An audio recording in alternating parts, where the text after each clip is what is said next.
Барлықтарыңызға сәлем. Бүгін сіздерге ең тез дайындалатын шоколадный печеньенің рецептісімен бөлісетін боламын. Менің каналыма тіркеліп, лайк басып кетіңіздер. Ең алдымен жұмыртқамызды алып, оған қант қосып, жақсылап араластырып аламыз.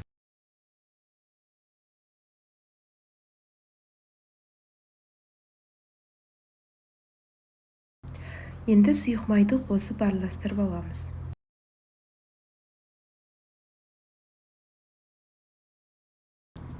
Енді су құямыз.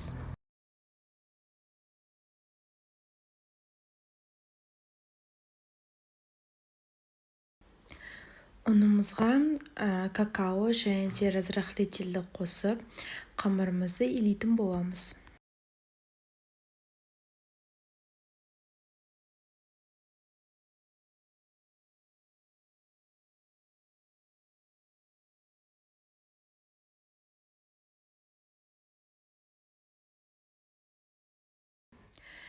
Мінекей, видеода көрсетілгендей бізде осындай қамыр шығу қажет. Енді қамырымыз қолымызға жабыспас үшін осылай сұйық майды жағып аламыз. Осылай шетінен алып отырып, домалақтап қоятын боламыз.